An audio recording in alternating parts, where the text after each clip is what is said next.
जय श्री राम मेरे प्यारे सभी साथियों को। दोस्तों कैसे हैं आप सभी लोग। उम्मीद करता हूँ आप बड़े अच्छे होंगे और अपने एग्जाम की तैयारी कर रहे होंगे। आपके एग्जाम की तैयारी को बहुत अच्छा बनाने के लिए हम लोगों ने जो सीरीज स्टार्ट की थी कि हर संडे को हम लोग एक टेस्ट कंडक्ट कराएंगे, वो टेस्ट सुबह आप लोगों को टेलीग्राम चैनल पर मिल चुका होगा। उसी के वीडियो सोल्यूशन की हम लोग यहाँ पे बात करने वाले हैं।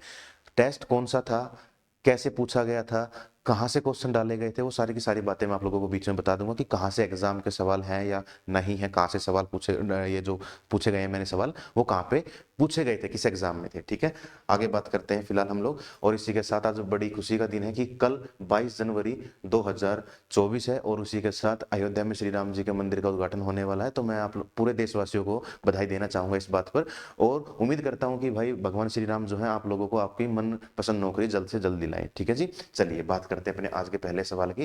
पहला सवाल हमारे सामने ये लिखा गया है। अब इसकी अगर हम लोग बात करें तो इनइक्वालिटीज का सवाल है भाई। इनइक्वालिटीज में हम लोग कैसे करते हैं, सबसे पहली बात तो हम लोग कुछ इस तरीके से इसको सिंबल लिखते हैं। सिंबल जब लिखेंगे तो हमने पता है यहाँ से सारे के सारे सिंबल लिखेंगे, क्योंकि बात ही जेड से आर तक की कर रखी है, जेड से आर तक की बातें हैं तो सारे सिंबल लिखे जाएंगे। ये अलग फैमिली का सिंबल है, वो अलग फैमिली का सिंबल है, और जब दोनों ही फैमिली के सिंबल आते हैं तो मैं बता चुका हूँ कि कंडीशन ब्लॉक हो जाती है। तो यहाँ पर कुछ भी ठीक नहीं होगा, तो ये पहले वाला तो बिल्कुल गलत हो गया।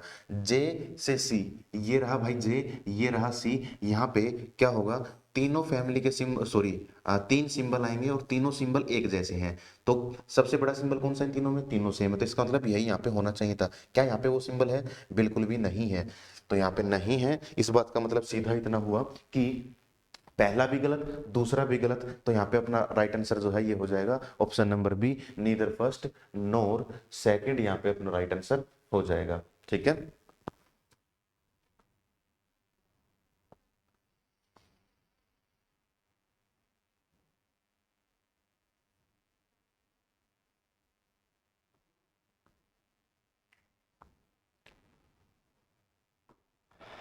हाँ चलिए भाई अब चलते हैं अगले सवाल पर। पैनल थोड़ा नया है मेरे लिए, इसीलिए थोड़ा समय लग रहा है। आज दूसरे स्टूडियो से क्लास ले रहा हूँ मैं यहाँ पे। ठीक है, चलिए आगे बात करते हैं। अगला सवाल की फिर से बात करें, अगला सवाल फिर से इनइक्वालिटीज का है। इनइक्वालिटीज की अगर हम लोग बात करते हैं यहाँ पे, तो भाई जी एल एच क्यू, दो अलग अलग कंक्लूजन है। तो जी से एल तक देखते हैं। जी से एल तक हमने देखा ये और ये सिंबल तो आएंगे ही आएंगे, या फिर ये दोनों सिंबल आएंगे। जैसे ही आएंगे दोनों फैमिली के सिंबल आ गए तो पहला भी गलत हो जाएगा। एच से क्यू, ये रहा एच, ये रहा क्यू। जब एच से क्यू की तरफ जाऊंगा तो पहले मैं ये सिंबल लिखूंगा, आगे मैं ये सिंबल लिखूंगा, दोनों फैमिली के सिंबल आ गए। इस बात का मतलब जहां दोनों फैमिली के सिंबल आ जाते हैं वहां दोनों की दोनों बातें गलत हो जाती हैं। और इसका भी जो राइट आंसर है वो neither conclusion first nor second is true, ये यहाँ पे राइट आंसर हो जाएगा। ठीक है, आगे बात करते हैं भाई। अगला जो क्वेश्चन है यहाँ पे कोडिंग डिकोडिंग का यहाँ पे क्वेश्चन पूछा गया है, और थोड़ा अच्छा था। अच्छा इसलिए था, आसान भी था। आसान किस लिए है वो बता देता हूँ, क्योंकि यहाँ पे टोकर लिखा हुआ है, यहाँ टोक्ड लिखा हुआ है। तो TALKE तक तो चीजें सेम थी, एक शब्द का या एक लेटर का जो है यहाँ पे फर्क है, तो एक ही कोड यहाँ पे बदला हुआ मिलेगा। उसी के साथ आसान था। मुश्किल किस लिए था, क्योंकि यहाँ पे सिंबल दे रखे थे, तो सिंबल में हो सकता है कुछ बच्चों को नहीं समझ आया कि यहाँ पे कैसी बात कर रखी होगी। कुछ को लग रहा होगा कि टी के लिए पहला होगा, ए के लिए दूसरा होगा, इसके लिए इस तरीके से होगा, डी का कोड पूछा गया तो वो डी के लिए इसको कोड को बता देगा। ठीक है, वो हो भी सकता है, नहीं भी हो सकता है, देखने पर पता चलेगा। तो देखना बनता था अपना। अब हमने इसको देखा, यहाँ टी के स्थान पर सबसे पहले एक्सक्लेमेटरी मार्क है, लेकिन यहाँ अगर हम सेम चीज लॉजिक लगाएं तो टी के सामने क्या है, डॉलर लिखा गया है, तो वो चीज बिल्कुल भी सेम नहीं होगी भाई यहाँ पे। ठीक है ना, वो चीज सेम नहीं है। इस बात का मतलब ये हुआ कि यहाँ पे कुछ और लॉजिक लग रहा होगा।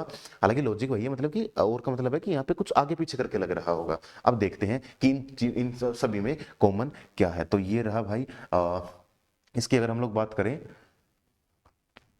चलिए इसको थोड़ा नीचे करते हैं, फिलहाल यहाँ पे समझते हैं इसको। चलिए भाई क्या है, एक यहाँ पे ये चलिए हाँ इसकी बात करते हैं। ये रहा भाई और ये रहा यहाँ पे। ठीक है, इसकी अगर हम लोग बात करें, इन दोनों को देखते हैं तो अपने को इतना पता है कि इसमें और इसमें अलग क्या है। एक्सक्लेमेटरी मार्क दोनों में है, एट द रेट दोनों में है, हैज दोनों में है, कॉपीराइट यहाँ पे कॉपीराइट है, यहाँ कॉपीराइट नहीं है, डॉलर दोनों में है, परसेंटेज दोनों में है। तो यहाँ टोकर के लिए अलग क्या मिला, कॉपीराइट, और यहाँ पर अलग क्या है, यूरो अलग है। तो इसका जो राइट आंसर है वो भाई ये हो जाएगा ऑप्शन नंबर ए, अपना यहाँ पे राइट आंसर हो जाएगा। ठीक है जी, चलते हैं आगे। चलिए भाई आगे देखते हैं, यहाँ पे ये सवाल दे रखा है, मिरर इमेज पूछ रखी है कि किसकी क्या होगी। पहली बात तो भाई मैंने 5 का तुम्हें बता रखा है, चाहे तुम लोग मुझसे कहीं भी पढ़े हुए, तुम्हें नहीं भी पता है तो भी हम लोग कर सकते हैं। 5 का पता है, 3 का पता है, किस तरीके का दिखेगा। 3 जो है वो उल्टा हो जाएगा, यानी कि इस तरफ आएगा, और ई इंग्लिश अल्फाबेट ई के जैसा यहाँ पे दिख रहा होगा। तो पहली बात तो हम लोग इसी को ही देखें, तो ई के जैसा कहाँ दिख रहा है वो। और आसान था क्या? चलो एक चीज और भी देख सकते थे, इतना भी डिफिकल्ट ना करे ना। तो मिरर में तो क्या है भाई, ऐसा रहेगा, जो चीज ऊपर है वो ऊपर ही रहती है, जो नीचे है वो नीचे ही रहता है। ये कहाँ से बन गया, ये कहाँ से बन गया भाई, ये कहाँ से बन गया? 3 गलत 1 ठीक। चलो वो 3 कैसे दिखेगा, 5 कैसे दिखेगा, वो भी काम नहीं करना था यहाँ पे। ठीक है, इसी के साथ आगे देखते हैं कि आगे कौन सा होगा भाई। आगे देखते हैं यहाँ पे। ठीक है, एक और अच्छा सवाल यहाँ पे लिखा गया है, क्वेश्चन कहा गया है कि what will come in place of question mark के स्थान पर क्या होगा if plus and minus are interchange. Plus और माइनस को एक दूसरे के स्थान पे कर दें, यानी कि प्लस के स्थान पे माइनस, माइनस के स्थान पर प्लस। मल्टीप्लाई और डिवाइड को एक स्थान पे कर दे, मल्टीप्लाई के स्थान पर डिवाइड, डिवाइड के स्थान पर मल्टीप्लाई होगा। और इसी के साथ क्वेश्चन मार्क, यानी कि जो इक्वेशन सोल्व करने पर कौन सा आंसर देगी, सामने चीजें लिखी गई है। अब अगर इसी की बात करें तो यहाँ पर एक चीज और भी देख सकते हैं, हालांकि ये चीज आसान होगी नो डाउट, क्योंकि एग्जैक्ट डिवीजन हो गया, मल्टीप्लाई होगा, आसान बना देगा। यहाँ पर यूनिट प्लेस पर सभी में अलग अलग अंक लिखे गए हैं, पहले 7, 5, 8, 6। तो यूनिट प्लेस पर काम करेंगे हम लोग, पूरा काम नहीं करेंगे। ठीक है, बताता हूं यहाँ पे कैसे काम करना होगा। सबसे पहले तो मैंने देखा यहाँ पे किसके किस स्थान पे क्या आ जाएगा भाई।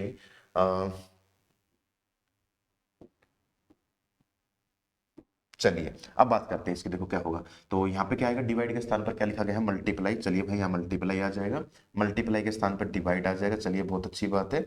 या फिर मैं यहाँ पे एक काम ये भी करूं कि क्यों ना मैं इसको साथ साथ करके ही लिख लूं, डिवाइड तो मैं इसको साथ साथ डिवाइड करके लिखता, तो मैंने देखा यहाँ पे आ गया 4 और यहाँ आ गया 1, तो इसको सोल्व करने पर 41 आ जाएगा भाई। ठीक है, इन दोनों को मेरे को पता है गुना करना पड़ेगा, 2 गुना 2 4, 9 गुना 2 18, 8 कैरी 1 आएगा, 2 गुना 2 4 और 1 5। चलिए भाई 584 आ गया। अब माइनस के स्थान पर आएगा भाई प्लस, यानी कि प्लस करना होगा 15 और यहाँ पे माइनस करना होगा ये 5 4 9, 9 माइनस 1 8, अंतिम में 8 आना चाहिए। 8 एक ही ऑप्शन में है, वो है भाई ऑप्शन नंबर सी, 558 अपना यहाँ पे राइट आंसर हो जाएगा। इस तरीके से हम लोग चीजों को इजीली और जल्दी कर सकते हैं। ठीक है, चलते हैं भाई आगे। चलिए भाई, क्या पूछा गया है यहाँ पे कि सीरीज जो है इसको फुलफिल करना है, कंप्लीट करना है, और यहाँ पे क्वेश्चन मार्क के स्थान पर क्या आएगा, ये बातें यहाँ पे दे रखी है भाई। तो पता है आसान है चीजें, कैसे आसान है, डिफरेंस लेंगे तो कितने का गैप बनेगा भाई, 5 का गैप बन गया। आगे बात करते हैं यहाँ पे 10 का गैप बन गया। आगे बात करते हैं यहाँ पे कितने का होगा, 9 से भाई 4 गया तो 5 आ गया।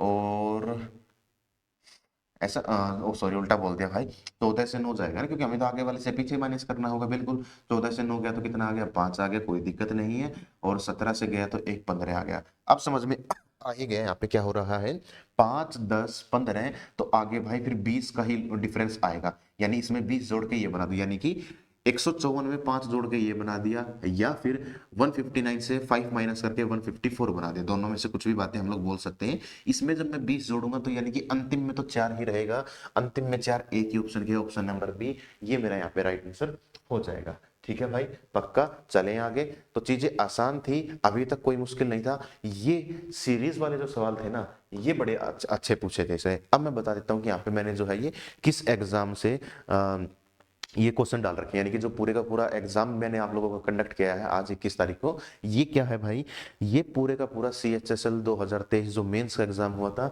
तो उसकी ये एक शिफ्ट है, और एक शिफ्ट और थी, वो हम फिर कभी डिस्कस करेंगे। तो अभी हम उसी को ही डिस्कस कर रहे हैं।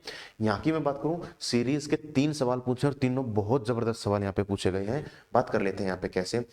पहले एक बात तो ये कि सीरीज में कुछ ऐसा दिख ही नहीं रहा जो कि अपने को सेम हो। दूसरी बात, यहाँ पर नंबर सीरीज वाला लॉजिक लेटर सीरीज में लगा दिया उसने। ठीक है, बात समझ में आई। नंबर सीरीज में मैंने एक पढ़ाया चीज पढ़ा रखी है आपको, चाहे किसी भी बैच की बात करें, अल्टरनेट सीरीज क्या होती है। तो अल्टरनेट सीरीज का लॉजिक उसने यहां से उठा लिया भाई, और वो यहाँ पे डाल दिया।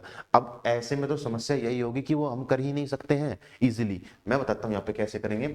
यहाँ पर वो कॉन्सेप्ट लगेगा जो मैं पहले बताता था, यानी कि वो चीजें जो लगभग लगभग 2017 या 16 से लगभग लगभग 22 तक उसने पूछा था, ठीक है, या 21 तक उसने भरपूर पूछा है। 21 के बाद उसने 22 में चीजें बदली थी। फिर उसने भाई 23 के भी हाफ तक चीजें उसने लगभग सेम रखी, तो उसके बाद उसने फिर से बदल दी। क्या कि ऐसे होगा, नंबर ऑफ लेटर काउंट करेंगे तो 3 2 5 और एक 6 7 8 9 10 11 12 12 3 15 और 5 ये 15 और 5 20 है। तो 20 में मैंने बताया था पेयर बनेगा मेरे भाई 4 4 के 5 पेयर या 5 5 के 4 पेयर। अब इसी को देख लेते हैं। चलो जी, 4 का पेयर, फिर 4 का पेयर, फिर 4 का पेयर, फिर 4 का पेयर। भाई हो गई बात, समझ में आ गई पक्का? चलिए जी, ये हो गया, कोई दिक्कत वाली बात नहीं है। अब इसको हमने देखा और देखने पर मैंने पता चला कि यहाँ पे क्या है, एक चीज जो शायद मेरे को कॉमन दिखी वो ये दिखी, अंतिम में जेड, अंतिम में जेड, अंतिम में जेड और लास्ट स्थान पर जेड आ ही रहा है। तो क्या कुछ ऐसा हो सकता है कि यहाँ पर भी लास्ट में जेड आ जाए? बिल्कुल आ जाए, क्योंकि वहां पर भी एक ऑप्शन लिखा हुआ है और इसका जो राइट आंसर है ना मेरे भाई वो यही होगा। क्योंकि कुछ एक चीजें वो माइंड में करने लायक थी, वो मैंने कर ली, उसके बाद मैं आप लोगों को बता रहा हूँ। अब मैं समझाता हूँ कि ये लॉजिक जो है यहाँ पे किस तरीके से फिट बैठ गया भाई, ठीक है? समझ में आएगा तो पता चलेगा।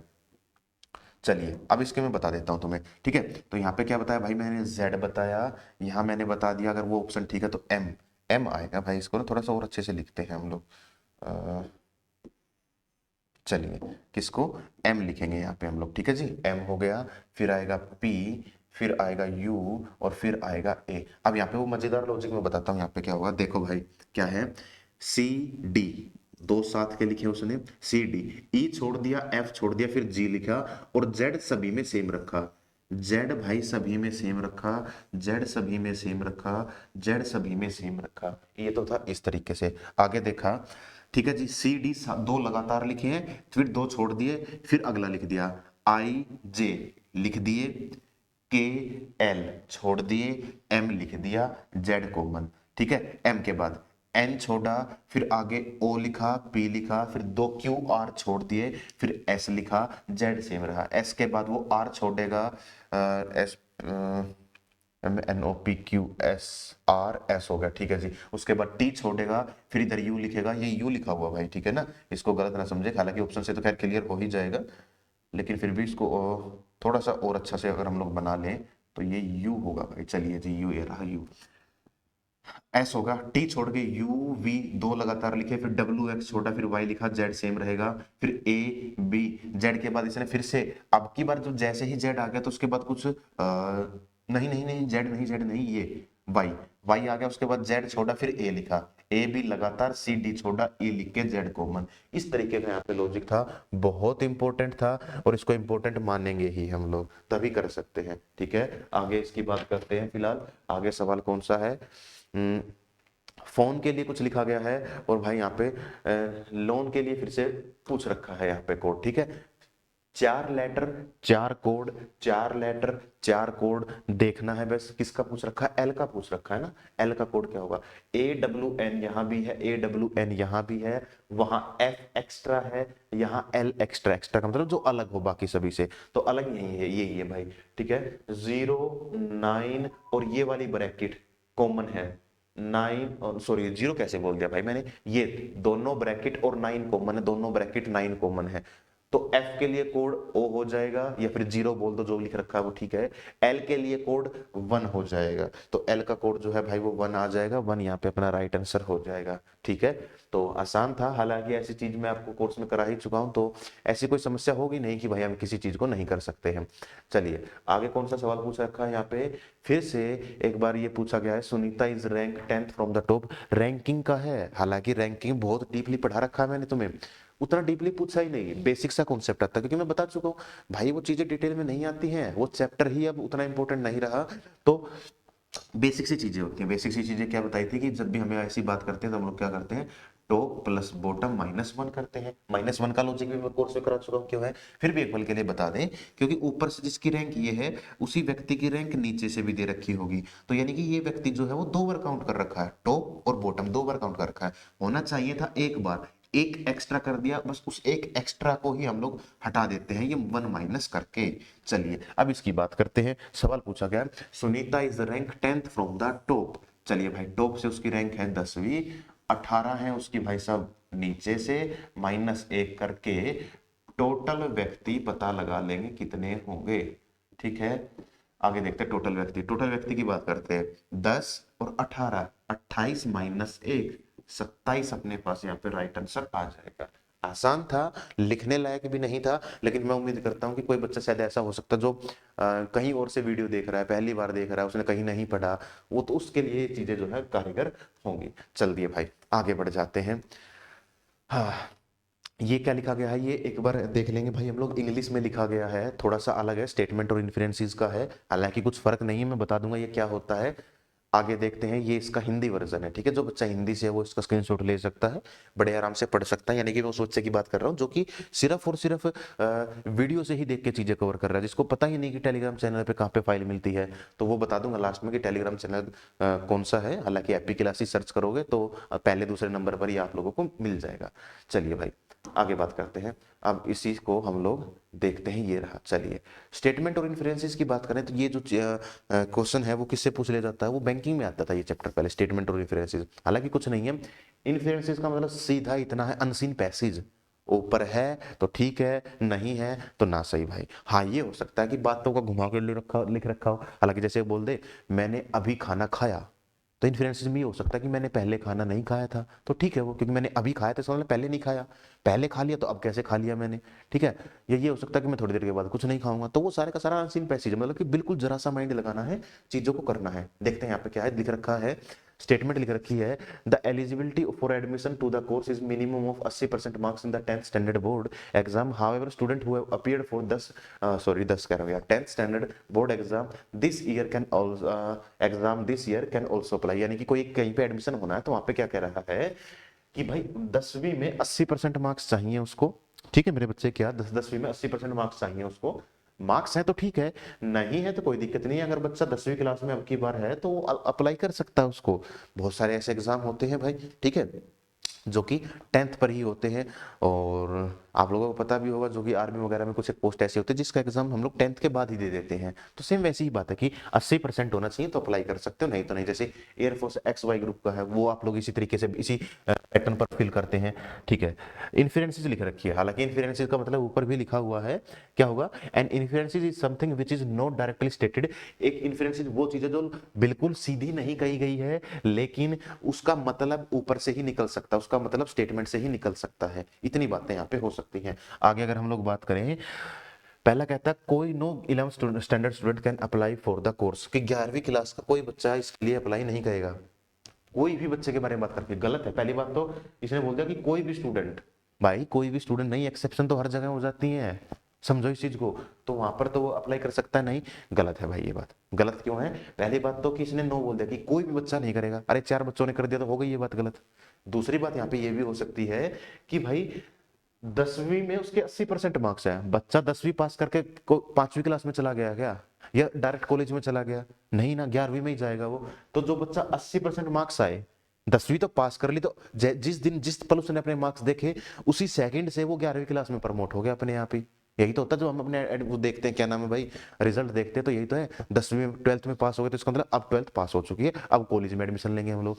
9th में पास हुए तो 10th में आ जाएंगे। इस तरीके से 10वीं में पास हो तो 11वीं में। और बच्चा ही वही भर सकता है जिसके 10वीं में 80 मार्क्स हो, यानी कि जो बच्चा डायरेक्टली ही इनडायरेक्टली ही कह रहा है कि 11वीं क्लास में आया हो। तो डायरेक्टली नहीं दे रखा है, इनडायरेक्टली यहाँ पे दे रखा है। तो पहली बात जो है भाई यहाँ पे क्या होगी, पहली बात यहाँ पर गलत है, ठीक है, गलत होगी भाई। Student who have appeared for 10th standard exam will get admission only if they score 80% और मोर इन देयर एग्जाम। हाँ, ये तो ऊपर क्या ही रखा है ना, 80% मार्क्स होने चाहिए कोर्स में। और यहाँ कह रहा है एडमिशन ही उन्हीं बच्चों को मिलेगा जिनके 10वीं में 10वीं नहीं, हाँ लिख रखा है 10वीं, जिनके 10वीं में 80% या उससे ज्यादा है। तो वही तो बात है भाई, ये तो डायरेक्टली वही बात है। थोड़ा सा घुमा के लिख रखा है, कान को यहाँ से पकड़ो या घुमा के पकड़ो, एक ही तो बात होगी, ठीक है ना। तो क्या होगा, सिर्फ दूसरा कौन सा है, ऑप्शन नंबर ए में आ जाएगा, ठीक है भाई, पक्का। चलें आगे। आगे देखते हैं, यहाँ पे ये हिंदी था, सेम वही बात है, हिंदी मीडियम का बच्चा कर सकता है। आगे लिख रखा, how many meaningful words can be formed, एक मिनट भाई, नहीं देख पा रहे होगे ना, चलिए अब देख पाओगे। How many meaningful English word can be form using BEOR, ठीक है जी। तो BEOR। अब पहली बात तो यहाँ पे ये है कि हम इसको आगे पीछे करके देख लें तो समझ में आ जाए। दूसरा ये भी हो सकता है कि अपनी वोकेबलरी इतनी अच्छी हो कि हम इसको समझ पाए। और मैं बात करता हूँ कि भाई जब ये CSSL जैसा एग्जाम है, तो क्योंकि उसी की शिफ्ट है ये, तो अब CHSL में इंग्लिश आती है और बच्चा सिलेक्शन के लिए सारे सब्जेक्ट इंपॉर्टेंट है, तो उसको इंग्लिश इतनी आती होगी कि वो यहाँ से समझ लेगा कि क्या मतलब इसके कितने के कौन से मीनिंगफुल वर्ड बनेंगे। तो यहाँ के मैं बता देता हूँ फिर भी उस बच्चे के लिए जिसको नहीं पता होगा। तो पहला तो बनेगा रोब। अब ये वो हिंदी वाला रोब नहीं है कि रोब झाड़ दिया, मतलब कि चोरी चकारी वाला, ठीक है जी, लूट लिया गया उसको। और एक बनेगा भाई यहाँ पे बोर। बोर होना, ये भाई ये जो हम लोग बोल देते हैं ना कि यार मैं बैठा बैठा बोर हो गया, पढ़ते पढ़ते बोर हो गया, खेलते खेलते बोर हो गया। हालांकि ऐसा होगा नहीं कि खेलते खेलते कोई बोर हो जाए, लेकिन फिर भी मैंने बता दिया। तो यहाँ पे दो वर्ड बन रहे होंगे, दो वर्ड, सिर्फ दो ही बनेंगे, तीसरा कोई नहीं बनेगा। मीनिंगफुल है, एक लेटर एक ही बार यूज होना चाहिए तब बनेगा। कभी आर ऐसा वर्ड बना दो जिसमें आर 3 बार आएगा, ओ 2 बार आएगा, बी 8 बार लिखा हुआ उसमें, वो मीनिंगफुल बन जाएगा। लेकिन भाई वो एक ही बार लिखना, वो यहाँ पे लिख रखा है using each letter only once in each word, लिखा हुआ है, तो हम ऐसा काम नहीं कर सकते हैं यहाँ पे, ठीक है। तो दो ही बनेंगे और ऑप्शन नंबर बी जो है ये अपने यहाँ पे राइट आंसर हो जाएगा। चलिए आगे बढ़ते हैं। फिलहाल फिर से एक ऐसा ही सवाल यहाँ पे लिखा गया है, और हिंदी इंग्लिश इसकी तो फर्क भाई यहीं पे ही लिखी गई है, ठीक है ना। चलिए आगे बात करते हैं इसकी। अब क्या है, Suresh has started practising critical reasoning after hearing about Ramesh incredible result in the competitive exam. Suresh ने भी क्रिटिकल रीजनिंग पढ़ना स्टार्ट कर दिया है जब उसको पता चला कि भाई सुरेश के बहुत अच्छे मार्क्स आए कॉम्पिटिटिव एग्जाम में, ठीक है। पहला कहता है Ramesh has scored most of the marks in critical reasoning. Most यानी कि रमेश के बहुत ज्यादा मार्क्स आए क्रिटिकल रीजनिंग में, और यहाँ पे लिख रखा है इनक्रेडिबल रिजल्ट। इसका मतलब यही होता है कि बहुत ज्यादा मार्क्स प्राप्त किए उसने। बिल्कुल भाई बिल्कुल। कैसे तुम कहोगे सर उसे क्रिटिकल रीजनिंग में ही कैसे आया, आपको कैसे पता? भाई लिख रखा ऊपर देखो, क्रिटिकल रीजनिंग है, ठीक है, पढ़ना ही तब शुरू किया जब उसका रिजल्ट अच्छा आया है, ठीक है ना। उसका बहुत अच्छा रिजल्ट आया कॉम्पिटिटिव एग्जाम में। देखा देख हम किसका पढ़ेंगे, जिसका अच्छा आया वो रिजल्ट उसी को ही तो पढ़ रहे होंगे ना हम लोग। समझ में आ गई बातें। अब उसको उसने सुना कि भाई क्रिटिकल रीजनिंग है, उसके अच्छे मार्क्स आए कॉम्पिटिटिव एग्जाम में, तो उसने पढ़ना शुरू किया। हकीकत है, प्रैक्टिकल सवाल लिखा हुआ, मैं बताता हूँ प्रैक्टिकल कैसे है। 2022 या 21 से पहले, 21 एंड या 22 से पहले ऐसे सवाल पूछे ही नहीं जा रहे थे। क्रिटिकल रीजनिंग था ही नहीं एसएससी में, बैंकिंग में था सिर्फ, ठीक है। अब क्रिटिकल रीजनिंग आता है तो बच्चों ने क्या किया कि भाई 25 सवाल आएंगे, मैं पहले की बात कर रहा हूँ, अभी पैटर्न चेंज की नहीं की। 25 सवाल आएंगे, 25 सवाल में से 2 छोड़ देंगे क्रिटिकल रीजनिंग के, 23 तो पूरे के पूरे ठीक करके आएंगे हम लोग। तो बच्चा कंप्लीट की तैयारी करता ही नहीं था। जब फिर बच्चों के पूरे मार्क्स आने लगे, टीचर्स पढ़ाने लगे ये पार्ट भी, तो बच्चों के पूरे मार्क्स आने लगे, तो फिर और बच्चे भी सोचते हैं यार जब उसके पूरे मार्क्स आ गए रीजनिंग में तो मेरे क्यों नहीं आ रहे, मैं भी पढ़ना स्टार्ट करता हूँ। अच्छा मेरे मार्क्स कहाँ कट रहे, मेरे मार्क्स कट रहे क्रिटिकल रीजनिंग में, चलो अब मैं इस पार्ट को भी पढ़ता हूँ। क्रिटिकल रीजनिंग एनालिटिकल रीजनिंग वही बात है ये, ठीक है जी। जो चैप्टर खुद ये भी अपने आप में क्रिटिकल रीजनिंग का ही चैप्टर है, ठीक है, स्टेटमेंट और इन्फ्रेंसेस। चलिए तो ये तो हो गया ठीक। दूसरा कहता है most of the question in the exam consist of critical reasoning question. तो एग्जाम में अधिकतर सवाल थे क्या क्रिटिकल रीजनिंग के? भाई ये नहीं बोला अधिकतर सवाल थे, वो तो हो गया गलत। क्यों? हो सकता है पूरे एग्जाम में 100 सवाल है, 100 में से 5 ही है क्रिटिकल रीजनिंग के, लेकिन उसने क्रिटिकल रीजनिंग में बहुत अच्छा स्कोर किया, 5 के 5 सवाल ठीक है उसके, ठीक है। तो मार्क्स सवाल कम थे ज्यादा थे वो नहीं पता, लेकिन क्रिटिकल रीजनिंग में अच्छे मार्क्स आए हैं, वो बहुत अच्छा है, ठीक है जी। तो इसका कौन सा हो जाएगा भाई? पहला, ये पहला जो है वो ठीक है यहाँ पे, ठीक है। आगे बढ़ते हैं यहाँ पे फिलहाल हम लोग।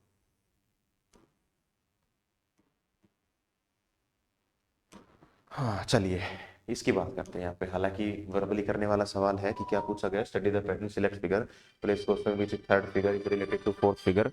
अगर इसी की अगर हम लोग बात करेंगे फिलहाल, तो कुछ बात नहीं है। ये है, इसको 90 डिग्री घुमा देंगे तो ये बन जाएगा, ये है इसको 90 डिग्री घुमा देंगे तो पी बन जाएगा, सीधा पी। एक ही में तो है सीधा पी, ये रहा। अच्छा ये वाला तो भार वाली फिगर तो बनेगी नहीं, बाकी सभी में ऐसा कुछ है नहीं, ठीक है। ऑप्शन नंबर बी जो है, सॉरी सी जो है, ये अपना राइट आंसर हो जाएगा। आगे बढ़ते हैं। कोई एक ग्रुप है वो अलग है, किस तरीके से अलग है वो सामने लिखा गया है। बाकी बात करते हैं इसको, तो कैसे करेंगे हम लोग फिलहाल यहाँ पे। तो कुछ ऐसा है कि भाई ओड देखना है ना, ओड वन आउट है ना, बिल्कुल। अच्छा ओड वन आउट है, और ओड वन आउट में ना अब ये लैंग्वेज भी यूज कर दी जाती है कि भाई अब 41 41 ही रहेगा, 4 और 1 नहीं बनेगा इसको। कभी ये सोचो 4 एकम 4 कुछ करके इसने इसको तरीके से बना रखा होगा, तो ऐसा नहीं होगा। अब इसकी बात करते हैं हम लोग। फिलहाल अगर हम इसकी बात करें तो यहाँ पे क्या होगा, 41 और 123 लिख रखा है। हालांकि पता होना चाहिए तो हम लोग सीधा भी कह सकते हैं इसको, और सीधा क्या कहेंगे, ये भी कह सकते थे कि इसका क्या कर रखा, गुना 3 हो रखा है, 25 या 75। अब ये तो हर बच्चा पहचान ही सकता था, ये आसान था, मुश्किल नहीं था यहाँ पे, ठीक है जी। 33 गुना 3 करेंगे तो भाई वो 999 होना चाहिए था, ये गलत है, यही अपना ओड हो जाएगा यहाँ पे। ठीक है, समझ में आ गई भाई बातें, पक्का। चलते हैं आगे हम लोग। चलिए आगे फिर से एक सीरीज का सवाल है, सीरीज का सवाल है भाई, होना चाहिए था क्योंकि इतना मुश्किल था ही नहीं यहाँ पे। अगर हम इसकी बात कर लेते हैं तो कैसे होगा, दोनों में जो फर्क है वो 5 का होगा। समझ में आगे समझ ही नहीं आ रहा कि कहाँ पे क्या होगा। चलो अब इसको पकड़ लेते हैं, इन दोनों में फर्क जो है वो कितने का हुआ, 6 से 1 गया भाई 5 का फर्क है, और 10 से 8 गया 2, 25 का फर्क है। चलो समझ में आ चुका होना चाहिए तब तक, 5 10 15 20 25 ये बन रहा होगा, लेकिन फिर भी एक पल के लिए थोड़ा सा देख लो, हो सकता है कुछ और लॉजिक भी लग रहा हो यहाँ पे, ठीक है ना। तो करना पड़ेगा, मजबूरी है अपनी, उसी के बाद हम लोग चीजों को आगे लेके चल सकते हैं। चलिए भाई अब इन दोनों की बात करते हैं, और एक का एक ही आएगा, 8 से 2 21 आ गया। चलिए भाई 21 आ गया, कोई दिक्कत नहीं है यहाँ पे। इसकी बात करते हैं, इसको अगर हम लोग सोल्व करते हैं यहाँ पे, सोल्व करने पर पता चलेगा 60 से 3, 10 से 3 3 गया तो बनेगा भाई 7, और यहाँ पे 5 से 1 गया तो बनेगा 17, ये भी ठीक है।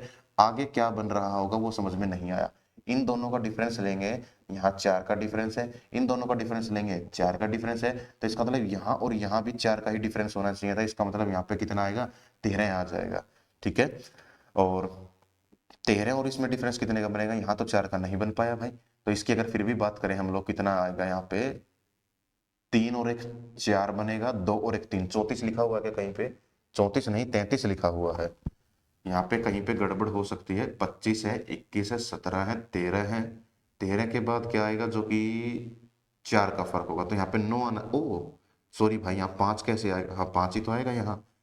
यहाँ पे हो सकता है कहीं पे कुछ एक चीज छूट गई है अपनी, और उसी के साथ आंसर नहीं आएगा, लेकिन फिर भी अगर हम पीछे से निकालें तो इसका आंसर बना लेंगे हम लोग। 25 इन दोनों का डिफरेंस है, इन दोनों का डिफरेंस 21 का है, इन दोनों का डिफरेंस 17 का है, इन दोनों का 13 का, तो इन दोनों का, एक मिनट, इन दोनों का 25, इन दोनों का 21, इन दोनों का 17, इन दोनों का 13 का डिफरेंस होगा, हाँ ठीक है भाई आ तो गया। इन दोनों का 13 का होगा तो यहाँ पे 13 बनेगा, जब इसमें से 13 माइनस करेंगे तो यहाँ पे कितना आएगा, 30 आएगा। अब बिल्कुल ठीक हो गया यहाँ पे, ठीक है। और 13 और 21 का कितने का बनेगा, 9 का बन जाएगा। अब वो बात बिल्कुल ठीक है, लिखने में थोड़ी सी गड़बड़ हो गई आगे पीछे करके, उस वजह से बस वो आंसर नहीं बन पाया। चलिए 4 4 का फर्क था, आंसर आ गया 30, 30 लिखा गया है यहाँ पे, ठीक है। ऑप्शन नंबर ए जो है ये अपना यहाँ पे राइट आंसर हो जाएगा। आगे देखते हैं, और आगे क्या है, फिर से एक सवाल किसका है भाई, सेम पेयर का एक सवाल है, हर हालांकि सेम पेयर है लेकिन बहुत आसान सवाल है। क्या आसान था, 8 और 4, 8 और 4 जो है वो 12 होगा, ठीक है, और 5 और 2 7 होगा, कोई दिक्कत नहीं, आसान था। 7 और 1 8 होगा, नहीं है भाई 9, और ये गलत है भाई, 3 और 1 4 हो गया, यही था। इससे आसान सेम पेयर में, इससे आसान कुछ नहीं हो सकता, जहां दो चीजें, सिर्फ और सिर्फ दो चीजें ऐड कर रखी हो, इससे आसान कुछ नहीं हो सकता। जहां दो चीजें ऐड हो, दोनों का मल्टीप्लाई हो, डिवाइड कर रखा हो, माइनस कर रखा हो, उससे आसान कुछ नहीं हो सकता, ठीक है। हालांकि CHSL मेंस में इतना आसान सवाल आया, अपने आप में बहुत बड़े अचंभे की बात थी भाई ये। चलते हैं आगे,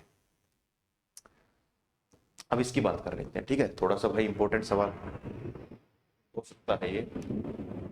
इसकी अगर हम लोग बात करें, a certain number of people are sitting in a row, कुछ लोग जो हैं वो कतार में बैठे फेसिंग नॉर्थ, कोई दिक्कत नहीं, सभी का फेस नॉर्थ है, ठीक है कर लेंगे। ओनली 2 पीपल सिट बिटवीन के और एल, के और एल के बीच में दो लोग हैं, वो पता नहीं ना भाई कि के और एल के बीच में दो लोग हैं, तो या तो ऐसे होंगे या इधर एल और इधर जो है के होगा, दोनों में नहीं पता, ठीक है। आगे देखते हैं, L sit third to the right of M, यहां से सवाल को शुरू करने वाली बात थी, ये था मजेदार चीज जो सवाल को शुरू करेंगे हम लोग, और सवाल जो है अपना होगा यहां से। चलिए क्या, L sit third to the right of M, बना लो भाई, एम के थर्ड राइट पर कौन बैठा है, के बैठा है, हो गया, कोई दिक्कत नहीं। एक लाइन छोड़ी थी, ओनली 2 पीपल सिट बिटवीन के और एल, के और एल के बीच में दो व्यक्ति, तो एल इधर तो आ नहीं सकता, इतना तो कंफर्म है, तो इसका मतलब एल जो है फिर इधर ही आएगा।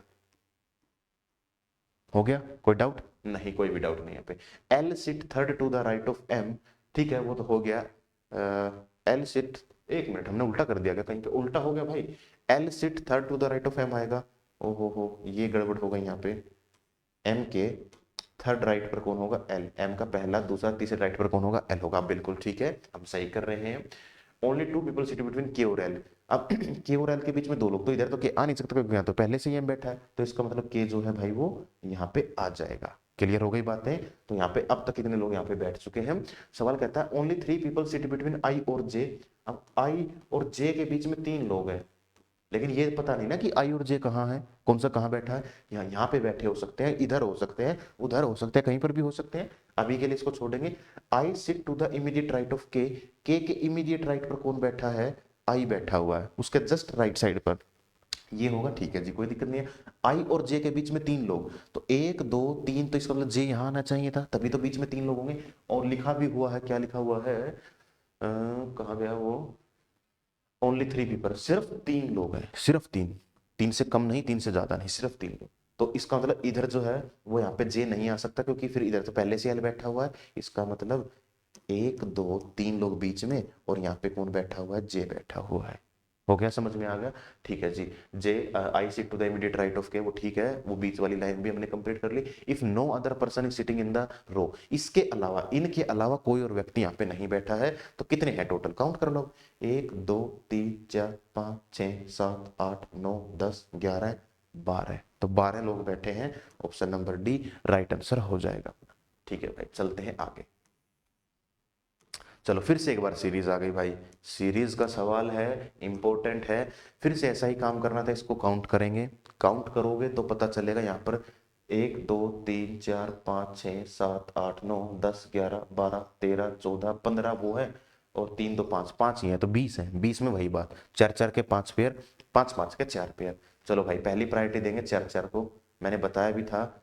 1 2 3 4, 1 2 3 4, 1 2 3 4। चलिए भाई, यहाँ पे हमने कर लिया। यहाँ पे मैं अगर देखूँ ना, तो मेरे को एक चीज यहाँ पे मेरे को जरूर दिख रही है यहाँ पे, और वो शायद ये हो सकता है कि दूसरे स्थान पर एम, दूसरे पर एम, दूसरे पर एम, दूसरे पर एम, तो हो सकता है यहाँ दूसरे पर एम ही आ जाए। इतना हो सकता है शायद यहाँ पे हुआ हो। बात है हुआ है या नहीं, वो अलग बात है। देखते हैं कि क्या हमने जो माना है वो ठीक मान लिया।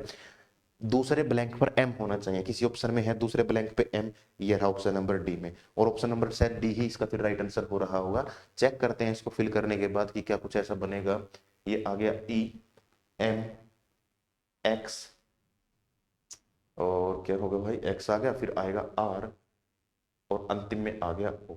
अब यहाँ पे देखते हैं कि उसने किस तरीके की बातें की हैं। D D E F M दूसरे पर कॉमन रखा उसने, ठीक है जी, डी ई एफ कॉमन रखा, ठीक, कोई दिक्कत नहीं है भाई। उसके बाद उसने देखा कि जेड ए, जेड के बाद ए आता है, तो जेड ए बी ये कॉमन रखा, कोई दिक्कत वाली बात यहाँ पे नहीं है। उसके बाद उसने देखा कि वी 22 पर, डब्ल्यू 23, एक्स 24, एम सेम रखा उसने। आगे देखते हैं 18 19 20, ये को सेम रखा उसने। आगे क्या है यहाँ पे, 14 15 16 ये कॉमन रखा उसने। इस तरीके की सीरीज थी। ऑप्शन नंबर डी ही यहाँ पे अपना राइट आंसर हो रहा होगा। बहुत इंपॉर्टेंट है, अल्टरनेट है, इसके अलावा चीजें नहीं होनी चाहिए थी यहाँ पे। ठीक है भाई, पक्का। अगले सवाल की बात करते हैं। चलिए भाई, आगे बात करते हैं फिलहाल हम लोग, ठीक है। और आगे जो अपना अगला सवाल है वो फिर से एक बार ऐसा ही है, जो कि ओड वन आउट का है। लैंग्वेज वो सेम मैं बता चुका हूँ, ये लैंग्वेज नहीं आती है अभी। इसके अलावा अगर हम लोग बात करें यहाँ पे क्या हो रखा है, तो बहुत अच्छी चीज जो कि हम लोग यहाँ पे देख सकते हैं वो है 25 गुना 100 बनेगा, बिल्कुल ठीक है भाई। 41 गुना में 4 करता हूँ तो 4 चौक 16, 4 एकम 4, तो ये बन जाएगा, बिल्कुल ठीक है। 33 गुना में 4 करूंगा तो भाई 152 नहीं बनेगा, 132 बनेगा, तो यही जो है ओड हो जाएगा। 13 चौक 52 होता ही है, वो खैर बड़ा आसान है, ठीक है जी। चलते हैं आगे। चलिए, ये काम तो कर ही लिया होगा भाई आपने, इतने आसान तो, ठीक है। इसकी बात करते हैं। सीट है, इसको ऐसे फोल्ड किया, फिर उसको बाद में कट लगा दिया। अब इसको एक कट इधर से लगा रखा, अब इसको खोलेंगे तो बीच में ये पूरा सर्कल बना लेगा। इसको इधर खोलेंगे तो बीच में किस तरीके का बना लेगा, जो कि अपने ऑप्शन नंबर 4 जैसा दिख रहा होगा।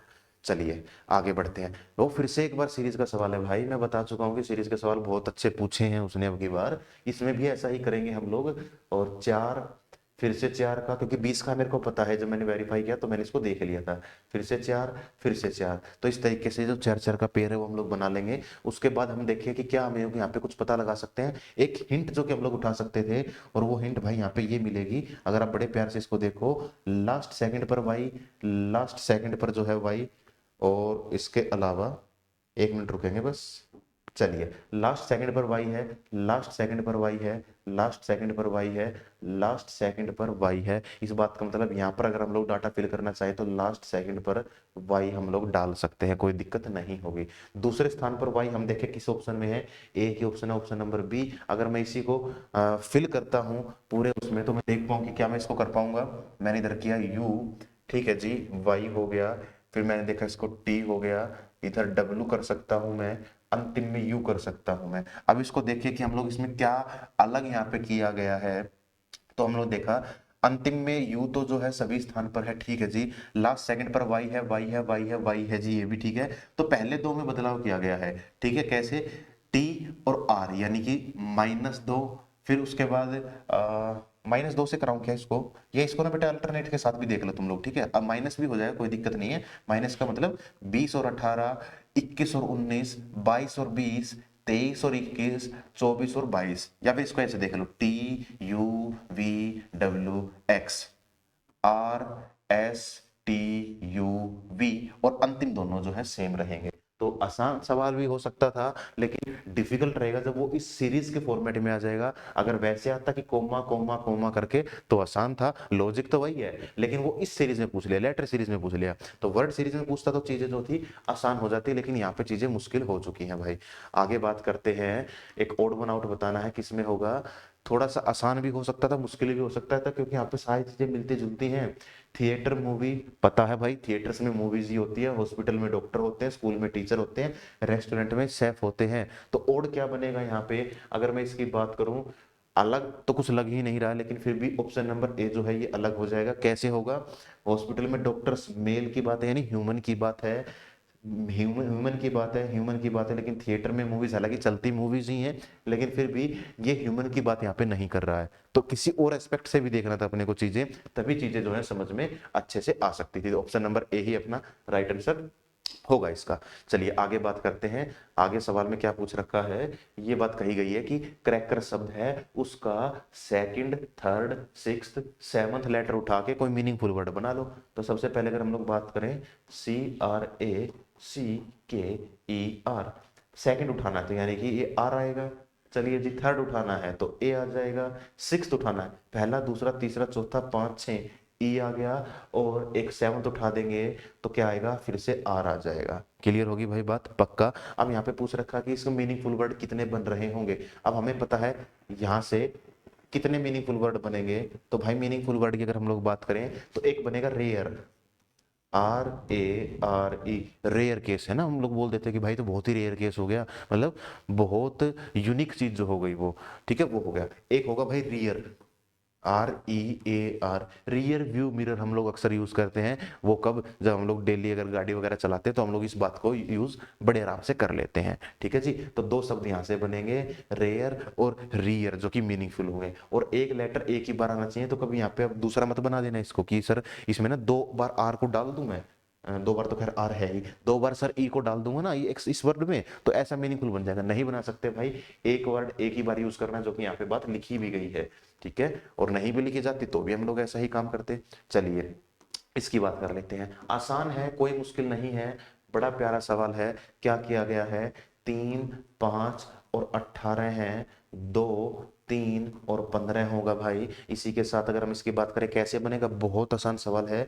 3, 2, 5, 5 में 10 ऐड करेंगे 15, 5 और 3 8, 8 में 10 ऐड किया 18, 5 और 1 6, 10 ऐड करेंगे नहीं बनेगा, 2 और 1 3, 10 ऐड करेंगे 13 बन जाएगा। जो बन गया वो अपना राइट आंसर आ ही जाएगा। चलिए भाई आगे बात करते हैं यहाँ पे, ठीक है।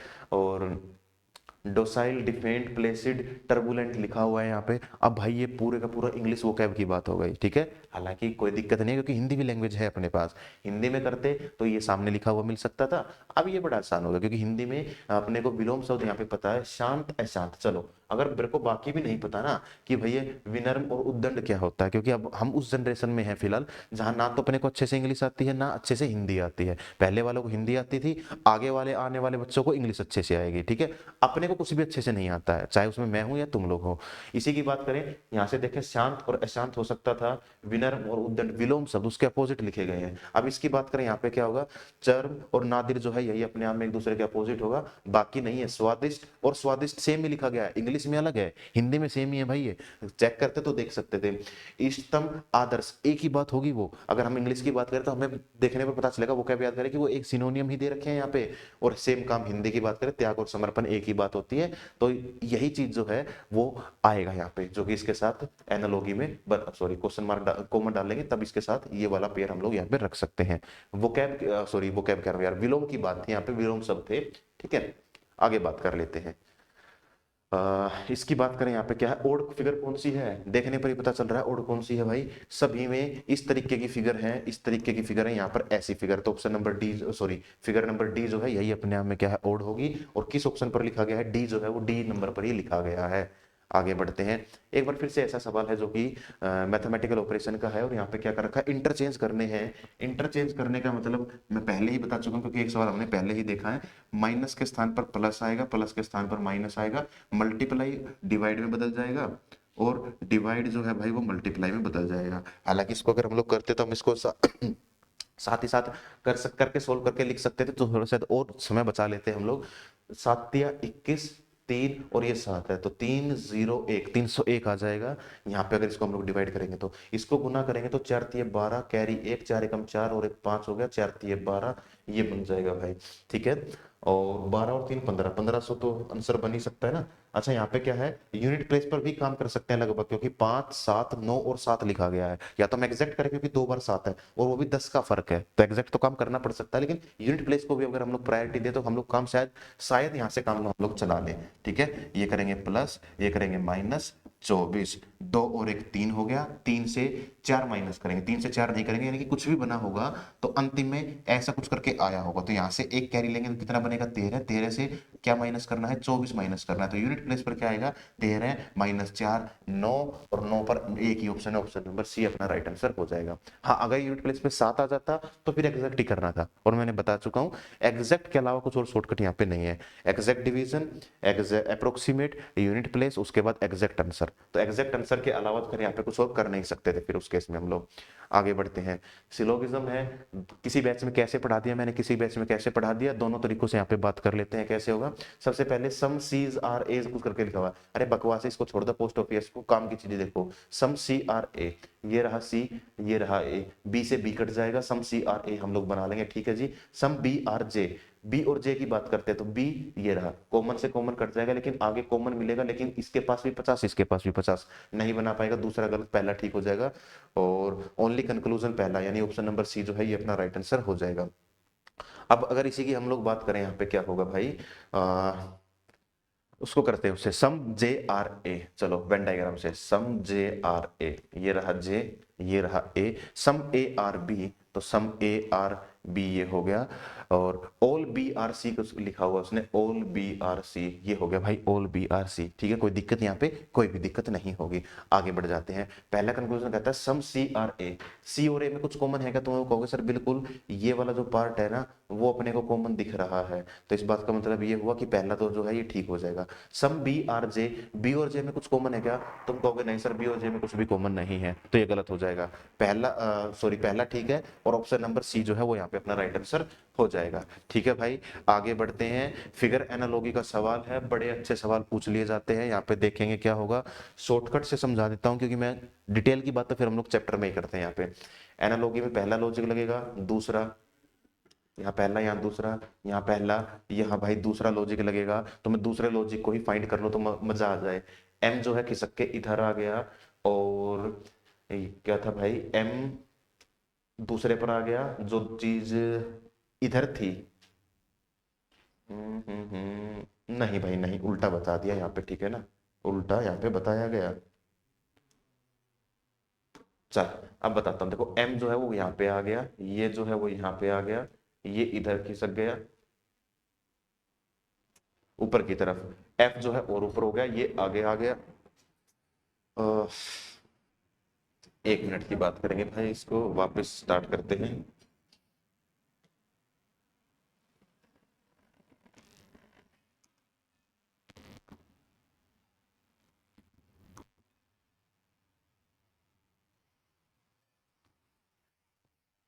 हाँ चलो इसकी बात कर रहे थे फिलहाल हम लोग, ठीक है।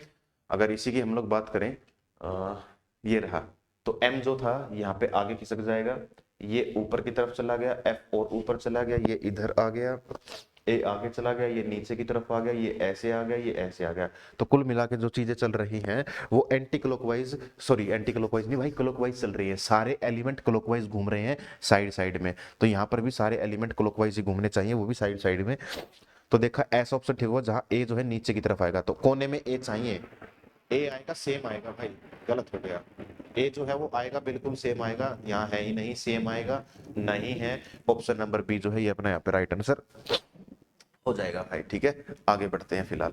आगे हमने देखा, और इस सवाल में फिर से क्या पूछ रखा है उसने, टी यू के एस, यहाँ की अगर हम लोग बात करें तो इससे कोई मीनिंगफुल वर्ड बनेगा, तो मीनिंगफुल वर्ड की अगर हम लोग बात करें तो कितने मीनिंगफुल वर्ड यहाँ पे बन रहे होंगे।